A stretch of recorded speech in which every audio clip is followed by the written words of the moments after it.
Dengue या chikungunya जैसी बीमारियों में सबसे पहले प्लेटलेट्स की जांच की जाती है। आमतौर पर मरीज का सुबह और शाम दोनों समय का ब्लड सैंपल लिया जाता है ताकि प्लेटलेट्स की संख्या पर नजर रखी जा सके। अगर प्लेटलेट्स कम होते हैं तो मरीज को दवाइयों के साथ ज्यादा पानी और तरल पदार्थ लेने की सलाह दी जाती है ताकि प्लेटलेट्स का स्तर सुधर सके। ज्यादातर लोग जानते हैं कि प्लेटलेट्स ज्यादा होनी चाहिए, लेकिन इनका असली काम क्या है यह कम लोग ही समझते हैं। यह भी जरूरी है कि प्लेटलेट्स बहुत ज्यादा होने पर भी स्वास्थ्य समस्याएं हो सकती हैं। प्लेटलेट्स खून में मौजूद छोटी कोशिकाएं होती हैं जो खून को रोकने में मदद करती हैं। जब चोट लगती है तो प्लेटलेट्स वहीं थक्के बनकर खून का बहना रोक देती है, मानो खून में ही एक तरह का बैंडेज लगा हो। इसलिए शरीर में पर्याप्त मात्रा में प्लेटलेट्स होना बहुत ही ज्यादा जरूरी है। अगर प्लेटलेट्स कम होंगे तो छोटी सी चोट में भी खून का बहाव नहीं रुकेगा, जानलेवा साबित हो सकता है। एक स्वस्थ व्यक्ति के खून में प्रति माइक्रोलीटर 1.5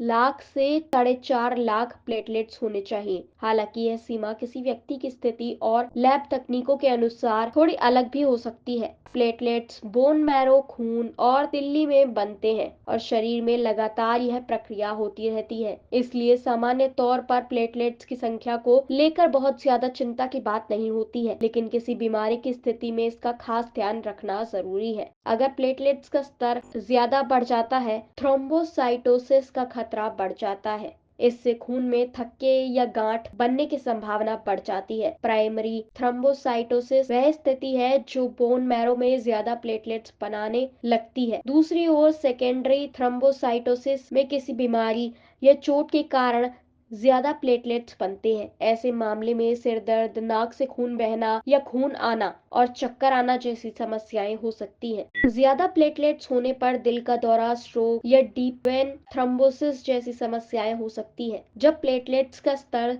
असामान्य रूप से कम हो जाता है तो इसे थ्रोम्बोसाइटोपेनिया कहा जाता है। यह समस्या जेनेटिक कारणों, खराब लाइफस्टाइल, केमिकल युक्त जगहों पर रहने या कुछ दवाइयों के कारण भी हो सकती है। कभी-कभी शरीर में बोन मैरो में तो पर्याप्त प्लेटलेट्स बनता है, लेकिन शरीर ही जरूरत से ज्यादा इन्हें खर्च कर देता है। प्लेटलेट्स का कम स्तर भी शरीर के लिए गंभीर समस्या बन सकता है। इसमें 2 प्रकार की समस्याएं होती हैं। संक्रमण: प्लेटलेट्स की कमी से शरीर की संक्रमण से लड़ने की क्षमता कम हो जाती है, जिससे इन्फेक्शन के चांसेस बढ़ जाते हैं। ब्लीडिंग: प्लेटलेट्स कम होने पर हल्की चोट से लगातार अंदरूनी गंभीर ब्लीडिंग का खतरा भी बढ़ जाता है। बात आती है कि अगर प्लेटलेट्स की समस्या है तो इस पर क्या सुझाव हो सकता है। ब्लड टेस्ट कराएं। डॉक्टर से सलाह लेकर complete blood count CBC test करवाएं। रिपोर्ट डॉक्टर को दिखाएं। प्लेटलेट्स कम या ज्यादा होने की स्थिति में डॉक्टर उचित कारण और इलाज बताएंगे। खुद से कोई दवा न लें और डॉक्टर की सलाह का पालन करें।